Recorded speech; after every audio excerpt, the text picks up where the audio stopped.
Hello dear friends, this is Priyanshu, your personal English tutor, and today I am going to discuss a very important chapter of your ICSE board, that is The Heart of the Tree, written by Henry Kyler Bunner.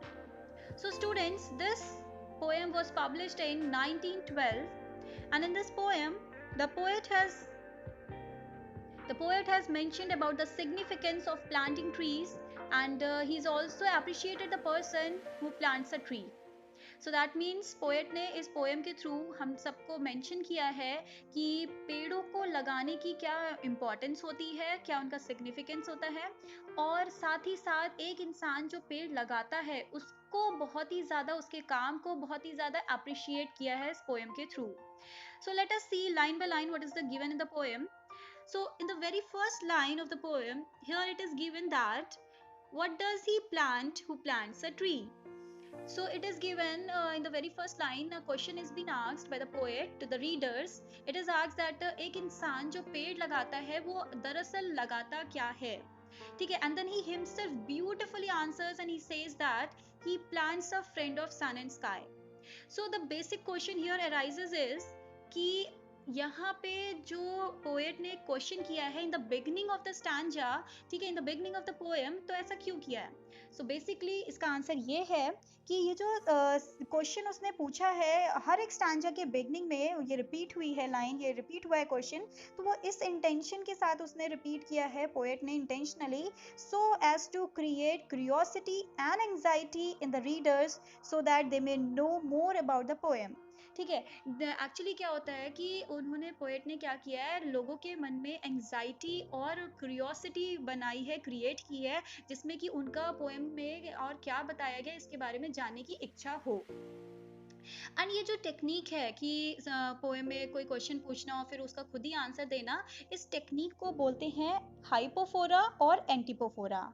ठीक है, so this is also the most important question. So you must know it that this technique of raising a question and then answering himself by the poet, itself by the poet, is known as hypophora और antipophora. Now let's see. He says that one who plants a tree plants a friend of sun and sky. So how can we say that a person who plants a tree plants a friend of sun and sky? So it's very interesting to know. Actually we all know that कि जैसे जो पेड़ होते हैं वो अपने life के day 1 से वो क्या करते हैं, अपवर्ड डायरेक्शन में ग्रो करने लगते हैं. ठीक है, तो अपवर्ड डायरेक्शन में ग्रो करते हैं, तो जैसे कि हम जानते हैं कि एक इंसान जो होता है वो अपने फ्रेंड के घर जाता है उससे मिलने के लिए. ठीक है, similarly in the same way जो पेड़ है वो भी क्या कर रहे हैं, अपवर्ड डायरेक्शन में मूव कर रहे हैं, सो दैट कि वो सन और स्काई से मिल सके जो कि उसके फ्रेंड्स हैं. ठीक. अच्छा, एक चीज ये भी है, क्यों वो उसके फ्रेंड्स हैं, क्यों वो उससे मिलने के लिए जाता है, तो हम ये कह सकते हैं कि यहाँ पे क्या होता है कि इन सबका कनेक्शन है. कैसा कनेक्शन? जो पेड़ होते हैं, जो ट्रीज होते हैं, वो सन पे डिपेंडेंट है. कैसे, क्यों? So that to carry out the process of photosynthesis. ठीक है, तो सिमिलरली जो पेड़ होते हैं वो स्काई के भी फ्रेंड हैं. क्यों? क्योंकि वो क्या करते हैं, कार्बन डाइऑक्साइड एयर से ले लेते हैं और रिलीज करते हैं ऑक्सीजन हवा में, उसको हवा को प्योरीफाई करते हैं. ठीक है, और ट्रांसपिरेशन भी होता है. ठीक है, तो वो कैसे होता है, क्लाउड्स का फॉर्मेशन होता है. ठीक है, तो ये सारा जो प्रोसेस है ये सब पेड़ों से ही पॉसिबल है. स्काई, सन, ये सब नहीं होगा तो कैसे होगा? प्लस एक चीज और ये है कि जो पेड़ होते हैं, जैसे सन है, ठीक है, तो सन के प्रेजेंस में क्या, पेड़ों के प्रेजेंस में जो सन की हीट है वो भी क्या होती है, वो हीट को एब्जॉर्व कर लेता है, और जो लोगों को क्या होता है कि उस सन की हीट से थोड़ा सा रिलीफ मिल जाता है. ठीक है, इसीलिए कहते हैं कि हवा चलती है, ठंडी हवा चलती है पेड़ों से, तो ये होता है कि कहा जाता है कि जो सन होता है वो फ्रेंडली एक्ट करता है ट्रीज के प्रेजेंस में. So this is the answer if a question is being asked that how can we say that a person who plants a tree plants a friend of sun and sky. आप इन्हीं सब बातों को short करके अपने own words में लिखिएगा, लेकिन एक भी चीज मिस नहीं कीजिएगा शॉर्ट करके लिखते time. So you will get 3 out of 3. Now next it is given, he plants a flag of breezes free. So now again how we can say that he plants a flag of breezes free. देखो, free breezes का मतलब यहाँ पे क्या हो गया, जो हवा चल रही है, ठीक है, ब्रीज मतलब हवा, विंड ब्लो होती है जो। तो यहाँ पे एक्चुअली क्या किया गया है, पेड़ों की जो फ्लटरिंग होती है उसको फ्लैग की फ्लटरिंग से कंपेयर किया गया है, ठीक है। और यहाँ पे ये बोला गया है कि जिस तरह से जो फ्लैग जब फ्लटर करता है तो बहुत ही ब्यूटीफुल और पीसफुल लगता है। So in the same way कि जब ये जो इनविजिबल ब्रीज होती है, इसके वजह से जब पेड़ की जो लीव्स होती हैं वो जब कहते हैं ना फ्लटर करने लगती हैं, उसकी ब्रांचेस फ्लटर करती हैं, तो वो बहुत ही पीसफुल और बहुत ही ब्यूटीफुल लगता है देखने में, ठीक है। सो इसीलिए उसको बोला गया है कि वो पेड़ जो होते हैं वो फ्री ब्रीजेस का फ्लैग है। नेक्स्ट क्या होता है, नेक्स्ट इसमें बताया गया the shaft of beauty towering high. अच्छा, शाफ्ट ऑफ ब्यूटी का यहाँ पे मीनिंग क्या हो गया, शाफ्ट ऑफ ब्यूटी यहाँ पे बीम ऑफ ब्यूटी को बोला गया है, यानी कि यहाँ पे पेड़ों को बोला जा रहा है कि वो नेचर की क्या है, प्रकृति का को और भी ज्यादा वो सुंदर बना देता है, ठीक है, beauty of nature it is, ठीक है। तो क्यों टावरिंग हाई, क्योंकि जब वो क्या करते हैं, वो वर्टिकली ग्रो करते हैं, ठीक है, हाइट पे, तो वो क्या होते हैं, वो बहुत ही जब उनमें जब वो मेच्योर हो जाते हैं, वो ग्रो हो जाते हैं, तो उसमें क्या होता है, ब्रांचेस आ जाती हैं, लीव्स आ जाती हैं, ठीक है, उसमें फ्रूट्स आते हैं, फ्लावर्स आते हैं, तो वो बहुत ही ब्यूटीफुल लगता है, ठीक है। इसीलिए बोला जा रहा है कि ये क्या होता है, ये नेचर को और ज्यादा ब्यूटीफुल बना देते हैं पेड़, इसीलिए इनको शाफ्ट ऑफ ब्यूटी बोला गया। शाफ्ट यहाँ पे स्टेम को बोला गया है पेड़ों की, ठीक है, टावर की तरह वो जब हाइट पे खड़े रहते हैं वो बहुत ही सुंदर लगते हैं। He plants a home to heaven and I. अच्छा, ये कैसे कह सकते हैं हम कि एक इंसान जो पेड़ लगाता है वो हेवन के close by, and I means close, okay, close by और नियर बाय, तो हेवन की तरह एक घर बनाता है, कैसे, because for song in mother croon of bird in hushed and happy Twilight heard, ठीक है। अब देखो ये इंटरकनेक्टेड लाइन्स है यहाँ पे दिया हुआ है, जस्ट बिकॉज जो मदर क्रून होती हैं, ठीक है, मदर क्रून कौन हो गया यहाँ पे दिया हुआ है कि एक ऐसी बर्ड, ठीक है, एक मदर बर्ड जो अपने यंगर वंस के लिए क्या करती है, वो सॉन्ग्स गाती है, ठीक है, सॉफ्ट सॉन्ग्स गाती है on the top of the tree on in its nest, ठीक है, तो उसको यहाँ पे बोला जा रहा है। और यहाँ पे ये जो मदर बर्ड है, हश्ड मतलब साइलेंस, ठीक है, जब बाकी सारे साउंड्स जो होते हैं वो रेस्ट्रिक्टेड होते हैं, आसपास कोई भी ह्यूमन एक्टिविटीज नहीं हो रही होती हैं, उस टाइम पे ये जो मदर बर्ड्स होती हैं, मतलब कि यहाँ पे हम कह सकते हैं ट्विलाइट के टाइम पे, ट्विलाइट मतलब एक ऐसा टाइम जब क्या होता है कि जो सन होता है वो बिलो द हॉरिजन चला जाता है और थोड़ा डार्क हो जाता है, ठीक है, जैसे हम कह सकते हैं डॉन या डस्क का टाइम, ठीक है, या तो अर्ली मॉर्निंग या तो इवनिंग। तो उस टाइम पे क्या होता है, एकदम जब साइलेंस होती है उस टाइम पे ये जो मदर बर्ड्स होती हैं, सनसेट के टाइम पे मदर बर्ड्स अपने ट्रीज पे आती हैं जहाँ पे उनके नेस्ट होते हैं, वहाँ पे वो आकर के वो अपने यंगर वंस के लिए, ठीक है, जब उनको नर्चर करती हैं तो उनके यंगर वंस के लिए क्या करती हैं, वो ललाबाई गाती हैं, ठीक है, लोरियां गाती हैं। और जो उनकी चर्पिंग होती है, जब उनकी ये जो आवाज़ होती है ये जब सुनाई पड़ती है, क्योंकि आसपास क्या होता है, डार्क हो जाता है सब हमारे अराउंड, तो उस टाइम पे ये जो इनविजिबल ट्रीज होते हैं उसमें से जब ये आवाज़ आती है इस टाइप की, तो बहुत ही पीसफुल और बहुत ही सीरीन एटमॉस्फेयर बना देती है, क्रिएट करती है, ठीक है। इसीलिए बोला जा रहा है कि जो हेवन की हार्मनी होती है वो बीइंग ऑन अर्थ हम फील कर सकते हैं। जैसे यहाँ पे दिया हुआ है the treble of heaven's harmony, तो ट्रेबल ऑफ हेवंस हार्मनी का यहाँ पे मीनिंग यही हो गया कि ट्रेबल क्या है, यहाँ पे देखो, यहाँ पे एक्चुअली उसको ऑर्केस्ट्रा को बोला जा रहा है। यहाँ पे क्या होता है कि जैसे ट्रेबल मींस हाई टोन, ठीक है, हाई पिच, तो जैसे बोला जा रहा है जब बर्ड्स जो होती हैं अपने यंगर वंस के लिए गाती हैं, तो वो सॉफ्ट सॉन्ग्स जो गाती हैं वो एक्चुअली अपने हाई टोन में गाती हैं। Treble means high tone, high pitch, और वो जो हाई टोन होती है वो लाउड नहीं होती है, बल्कि वो बहुत ही सॉफ्ट होती है, बहुत ही पीसफुल लगता है हमें सुनने में, हम अपनी बाकी सारी टेंशन उस टाइम पे भूल जाते हैं, इतना सीरीन सा एटमॉस्फेयर बन जाता है हमारे आसपास। तो यहाँ पे जैसे हार्मनी, हार्मनी का मीनिंग क्या हो गया कि जैसे कंपैटिबिलिटी इन ओपिनियंस हम बोलते हैं ना, जैसे, तो वो जो हेवन की हार्मनी है, जैसे जब बाकी सारे साउंड्स जो होते हैं वो क्या होते हैं कि एक साथ हो जाते हैं, ठीक है, सारे जो ट्यून्स होते हैं वो सब कंबाइन होकर के एक प्लेजेंट साउंड बनाता है, उसको यहाँ पे बोला जा रहा है कि हेवन का जो म्यूजिक होता है, यहाँ पे इनके म्यूजिक को, यानी कि इनके जो सॉन्ग है मदर बर्ड्स का, इनको कंपेयर किया गया है हेवन के सॉन्ग के साथ। एंड यहाँ पे ये बोला जा रहा है कि जैसे हेवन का सॉन्ग जो होता है कभी भी लाउड नहीं होता है, वैसे ही इनका भी सॉन्ग जो होता है वो कभी भी लाउड नहीं होता है। इनफैक्ट वो क्या करता है, वो बहुत ही पीसफुल एटमॉस्फेयर हमारे आसपास क्रिएट कर देता है, ठीक है। Now next standard is given, what does he plan to plant a tree? Again a question is been asked that what does he plan to plant a tree? Then he himself answers and he says that he plants cool shade and tender rain. ठीक है, एक इंसान जो पेड़ लगाता है वो पेड़ के साथ साथ क्या लगाता है, वो पहले स्टैंजा में उसने बताया था कि these things he plants who plants a tree, मतलब यही सारी चीजें कौन कौन सी, friend of sun and sky, ठीक है, फ्री ब्रीजेस का फ्लैग, ठीक है, शाफ्ट ऑफ ब्यूटी, ठीक है, और शेल्टर टू मदर बर्ड्स, ठीक है, बर्ड्स कह सकते हैं। फिर उसके बाद क्या है, एक घर बनाता है जो हेवन की क्लोज बाय होता है। अब इसमें क्या कह रहा है, एक इंसान जो पेड़ लगाता है वो कूल शेड और टेंडर रेन प्रोवाइड कराता है। तो यहाँ पे कूल शेड क्यों बोला जा रहा है बेसिकली, जैसे कि हम सब लोग जानते हैं कि जो ट्रीज होते हैं जब प्लांट किए जाते हैं तो वो ग्रेजुअली क्या करते हैं, वो ग्रो करते हैं, ठीक है, और हम सबको शेड देते हैं, ठीक है, लोगों को जो भी उसके आसपास चलता है। तो ये जो लीव्स होती हैं पेड़ों की, ठीक है, वो क्या करती हैं, सन रेज को हमसे दूर रखती हैं, ठीक है, और हमें क्या करती हैं, कूलिंग इफेक्ट देती हैं, ठीक है, जो भी उसके पेड़ों के आसपास चलता है। तो वही चीज़ है, जब चिलचिलाती धूप में हम कभी चल रहे होते हैं खुले आसमान के नीचे, तो जब हमें कोई पेड़ मिलता है, उसकी छाँव मिलती है, उसकी ठंडी हवा मिलती है, तो हमें बहुत ही रिलीफ मिलता है और बहुत ही अच्छा लगता है। तो वही कूल शेड प्रोवाइड कराता है। और टेंडर रेन कैसे, तो वो हम सबको पता है कि जस्ट बिकॉज टेंडर रेन जो होती है ट्रीज के बिना पॉसिबल ही नहीं है जेंटल रेन। ठीक है, रेन तभी होगी जब पेड़ होंगे, क्लाउड्स फॉर्मेशन होगा। ठीक है, next it is given and seeds and birds of days to be. So seeds and birds of days to be का यहाँ पे मीनिंग ये है, सिंपल मीनिंग है कि जैसे क्या होता है, जो पेड़ होते हैं, ठीक है, जो एग्जिस्टिंग ट्रीज हैं, तो जब उनका फ्लावरिंग प्रोसेस का एंड हो रहा होता है तो उसमें से बीज मिलते हैं, ठीक है, और प्लस जो ट्री जैसे आपने ग्रो किया, उनकी ब्रांचेस आई, तो उन ब्रांचेस में भी बहुत सारी बर्ड्स आ जाती हैं।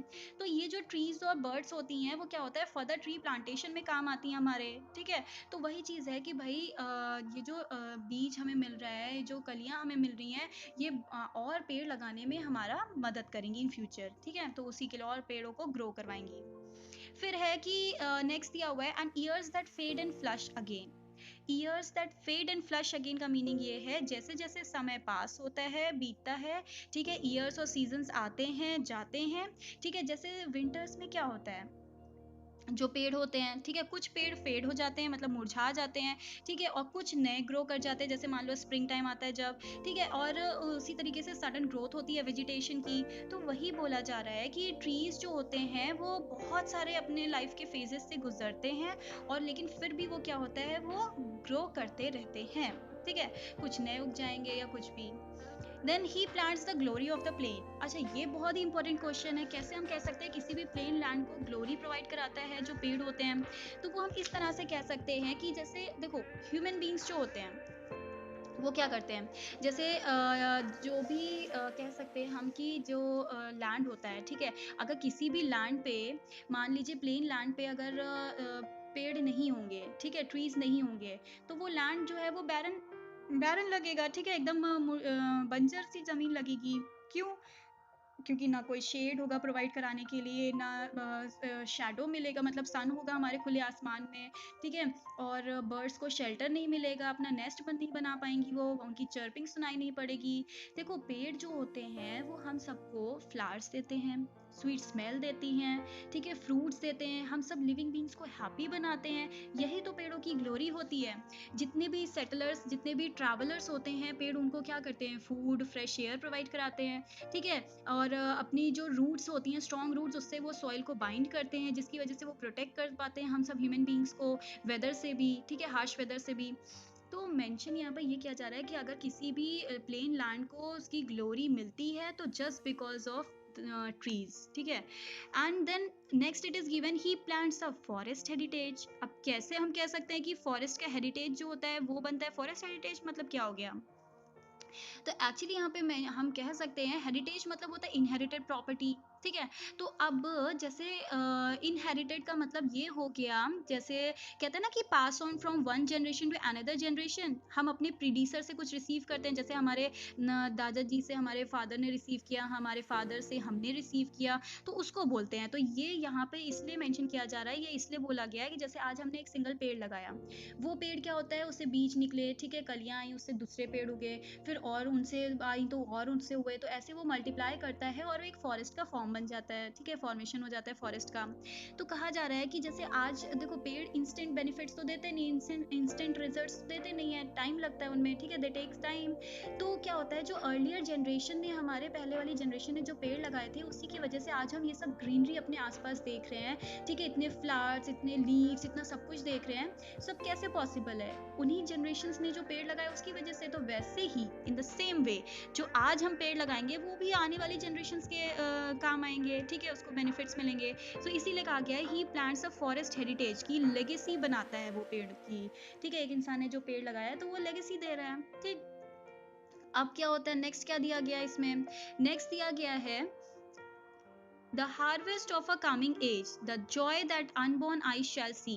Harvest of coming age का मतलब यहाँ पे ये है कि जो बेनिफिट, हार्वेस्ट मतलब रिजल्ट, बेनिफिट, ठीक है, जो हम लोगों को कभी फ्यूचर में मिलता है as a result of planting trees, ठीक।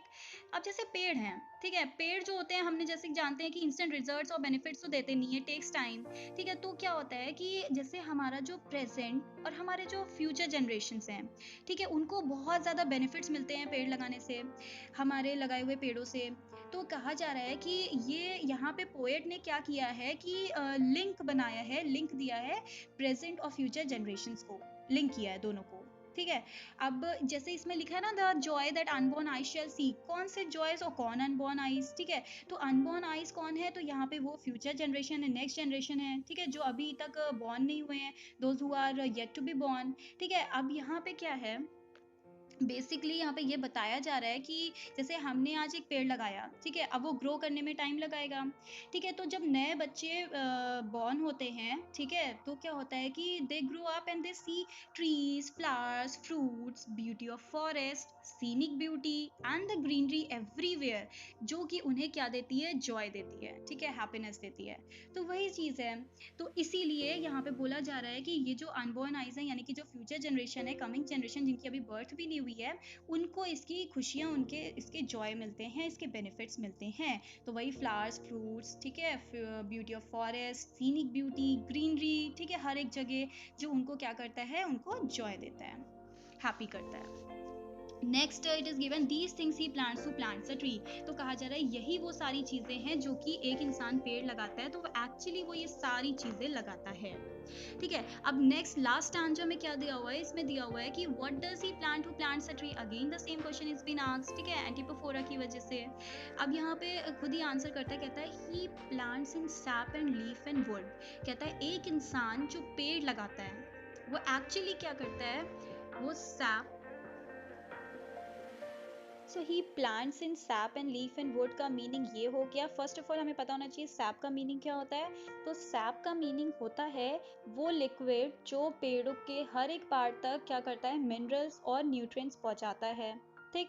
तो यानी कि ये जो एक इंसान ने पेड़ लगाया, तो वो सैप, लीफ और वुड, देखो अब इसी से क्या होगा, इसी सैप के थ्रू क्या होगा कि पेड़ जो है वो ग्रो करेगा, ग्रो करेगा, उसमें लीव्स आएंगी, ब्रांचेस आएंगी, उससे वुड मिलेगी, ठीक है। तो ये सारी चीज़ें, जितने भी चीज़ें हमें मिलती हैं, और ये बताया जा रहा है ये कैसे पॉसिबल है, ये एक इंसान ने जब पेड़ लगाया उसी से पॉसिबल है। So in short we can say that every part of a tree, whether it's sap, leaves, wood, सब कुछ क्या होता है, यूजफुल होता है मैन के लिए, सब कुछ बेनिफिशियल होता है हमारे लिए, ठीक है। फिर कहा जा रहा है नेक्स्ट लाइन में, in love of home and loyalty and far cast thought of civic good. कहा जा रहा है कि एक इंसान जो पेड़ लगा रहा है वो एक्चुअली क्यों लगा रहा है, जस्ट बिकॉज वो अपने होम के लिए लॉयल है, ठीक है। जैसे कहते हैं ना, क्योंकि वो अपने होम को लव करता है, he has a love for his home and he is loyal towards his own home as well as towards his family and as well as towards his nation, ठीक है। क्योंकि वो लॉयल है, वो love करता है, इसीलिए उसने क्या किया है, दूर की सोच करके आज एक पेड़ लगाया है, ठीक है। तो सिविक गुड का मतलब क्या हो गया, सोसाइटी के वेलफेयर के लिए, ठीक है। तो वो क्या करता है कि सोसाइटी के वेलफेयर के लिए सोच करके वो क्या करता है, वो फोर्स ही कर रहा है एक्चुअली कि इन फ्यूचर जो है हमें क्या करना है, हमें इन फ्यूचर जितनी भी चीज़ें हैं लोगों को उसके बेनिफिट्स पहुंचाने हैं, हमें पेड़ों के बेनिफिट्स पहुंचाने हैं। जैसे हम कहते हैं ना कि यहाँ पे हम कह सकते हैं कि पेड़ों से बहुत से बेनिफिट्स मिलते हैं।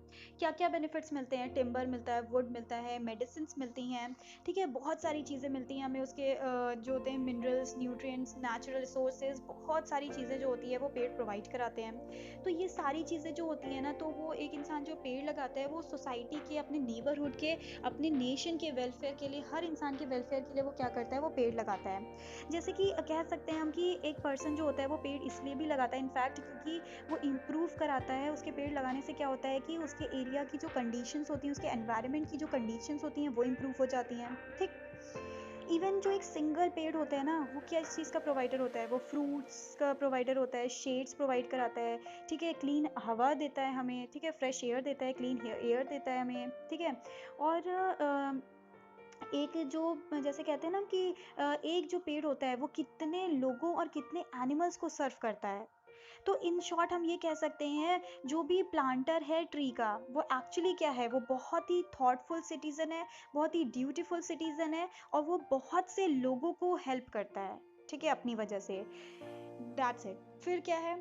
His blessings on the neighborhood who in the hollow of his hand holds all the growth of our land। ठीक है, अब कहा जा रहा है his blessings on the neighborhood। तो वही चीज़ है कि एक इंसान जो पेड़ लगा रहा है वो एक्चुअली क्या कर रहा है, वो उसकी blessings जो हैं, उसकी blessings मतलब ट्री प्लांटर ने जो पेड़ की blessings हैं।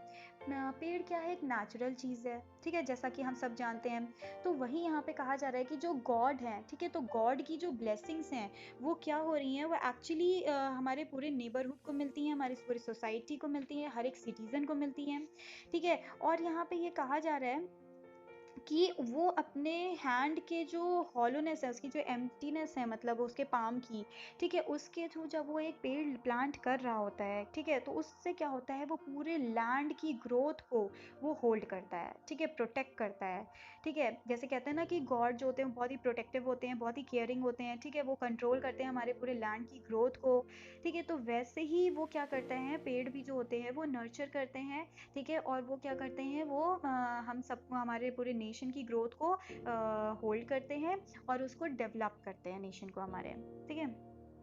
सो next it is given a nation's growth from sea to sea, ठीक है। अच्छा, एक चीज़ और है, अब हम ये मान लो क्वेश्चन हमसे पूछा जाए nation's growth from sea to sea का मीनिंग क्या है एग्जैक्टली यहाँ पे, ठीक है, तो हम ये कह सकते हैं नेशन पहले तो कैसे ग्रो करता है, पहली चीज़ तो एक यही होगी। तो नेशन जो है तब ग्रो करता है जब उसकी वेजिटेशन ग्रो करती है अच्छे से, एक बाउंड्री से लेके दूसरी बाउंड्री तक, ठीक। उस कैसे क्या होता है, ठीक है, जिसकी वजह से जो लाइफ होती है वो कंफर्टेबल हो जाती है, ठीक है, हेल्दी हो जाती है, ठीक है, हम सबके लिए लिवेबल एक जगह बन जाती है, ठीक है। और ये सब कैसे होती है? जैसे एक इंसान ने पेड़ लगाया मान लिया, ठीक, तो वो कि पेड़ क्या करता है, वो ह्यूमन बींग्स को हेल्प करता है, फूड से, फ्रूट से, मेडिसिन से, ठीक है, सब चीज़ से करता है, ठीक है। और क्या है, अर्बन एरियाज़ में अगर हम देखा जाए, उसकी बात करें अर्बन एरियाज़ की, ठीक है, तो जो ये पेड़ होते हैं वो अपने सोसाइटी, अपने नेबरहुड को की जो मेंटल और फिजिकल हेल्थ होती है, ठीक है, हम उनके रेसिडेंट्स और उनके वर्कर्स की, उसको भी बहुत इम्प्रूव करते हैं ये पेड़। कैसे? तो वो साउंड्स वगैरह एब्जॉर्व कर लेते हैं, नॉइस पॉल्यूशन को रिड्यूस कर देते हैं, शेड प्रोवाइड कराते हैं, ऑक्सीजन देते हैं, और जितनी भी हार्मफुल गैसेस होती हैं उन सबको एब्जॉर्व कर लेते हैं। तो इसी से क्या हम कह सकते हैं कि एक नेशन का जो ग्रोथ होती है from one boundary to the other boundary, वो पॉसिबल कैसे है, just because of the trees, ठीक है। अगर हम पेड़ लगाएंगे तभी क्या होगा कि ये सारे बेनिफिट्स जो होंगे वो हम सबको मिल पाएंगे, ठीक है। हमारा जो कंट्री है, हमारी जो नेशन है, वो क्या करेगा, प्रोग्रेस करेगा, वो डेवलप करेगा, हर तरीके से डेवलप करेगा। उसके सिटीजन्स क्या होंगे, बहुत ही कहते हैं ना कि हेल्दी रहेंगे, और बहुत ही पीसफुल और लिवेबल जगह मिलेगी, हैप्पी जगह मिलेगी हम सबको रहने के लिए, बहुत ही हेल्दी जगह। नेक्स्ट क्या होता है, a nation's growth from sea to sea stirs in his heart who plants a tree। अब दिया हुआ है कि stirs in his heart who plants a tree। तो stirs in his heart का मीनिंग यहाँ पे ये हो गया, हम ये कह सकते हैं स्टिमुलेट होता है, तो मतलब इसका मीनिंग ये हो गया, इट डिजायर टू वर्क, ठीक है। क्या डिजायर, किस चीज़ का desire, to work for the good of home as well as for the growth of nation, ठीक है। अब जैसे एक इंसान को पता चला भाई हमने पेड़ लगाया तो उसके बेनिफिट्स इतने लोगों को मिले, हम ना सिर्फ हमको बल्कि हमारे सोसाइटी को, हमारे फैमिली मेम्बर्स, हमारी सोसाइटी, हमारी स्टेट, हमारा कहते हैं कि हमारी कंट्री, हमारे नेशन, सबको उसके बेनिफिट्स मिले। तो जब ये बात पता चलती है ना, तो एक इंसान का जो डिज़ायर होता है ना काम करने का, पेड़ लगाने का, वो और बढ़ता है, प्लस हम ये कह सकते हैं कि एक इंसान जो पेड़ लगाता है वो गॉड के डिवाइन एक्ट को पार्टेक करता है। तो पार्टेक मतलब उसमें पार्टिसिपेट करता है, ठीक है। So this was the whole poem. It's a really very beautiful poem and इसका जो मैसेज है ये सबसे इम्पॉर्टेंट है। आपसे पूछा जाएगा कि ये इस पोएम के थ्रू क्या मैसेज हमें मिलता है, तो इस पोएम के थ्रू पोएट ने हम सबको बस क्या किया है, एनकरेज किया है कि हम ज़्यादा से ज़्यादा पेड़ लगाएं अपने आसपास, ठीक है। और जितनी भी ब्लेसिंग्स हैं, ठीक है, उस पेड़ की वो हर एक क्रिएचर तक पहुंचाएं, चाहे वो एनिमल्स हो, बर्ड्स हो, ठीक है, और चाहे ह्यूमन बींग्स हो, हर किसी को उसके बेनिफिट्स पहुंचाएं। प्लस यहाँ पे, हाँ, यहाँ पे ये भी हमसे उम्मीद की गई है कि हमें मतलब पेड़ों की इम्पोर्टेंस पता चले, ठीक है, प्लांटिंग ऑफ ट्रीज़ की इम्पोर्टेंस हमें पता चले, प्लस हम इस नोबल डीड को करने में अपना योगदान दें, ठीक है। और यहाँ पे क्या है कि जैसे पेड़ का हर एक चीज़ जो होती है वो हम जानते हैं कि वो हमारे लिए बेनिफिशियल है, पूरे मैनकाइंड के लिए बेनिफिशियल है, तो उसकी ब्लेसिंग्स जो हैं वो हम सब तक पहुँचे, इसी बात का इन्होंने क्या किया है, इस पोएम के थ्रू हम लोगों को बताया है और मोटिवेट किया है, ठीक है। और हमें मालूम होना चाहिए कि जो ट्रीज़ होते हैं वो ग्रेट गिफ्ट होते हैं ऑफ गॉड टू मैनकाइंड, ठीक है। ये बहुत ही ग्रेटेस्ट गिफ्ट हैं भगवान का हम सबके लिए, तो हमें इन्हें बचा के रखना चाहिए, हमें इन्हें और से और लगाना चाहिए, जितना हो सके हमें उतना ही पेड़ लगाने चाहिए, क्योंकि ये हमारे लिए और हमारे नेशन के लिए बहुत ही बेनिफिशियल हैं, हर मायने में बेनिफिशियल है। कैसे हम कह सकते हैं, जैसे कि नेशन की जो ग्रोथ है वो भी ट्री की प्लांटिंग पे ही डिपेंड करती है। कैसे, तो जैसे कि हम जानते हैं सब की जो वुड है, ठीक है, वुड बहुत ही इंपॉर्टेंट ट्रेड प्रोडक्ट है हम सबका,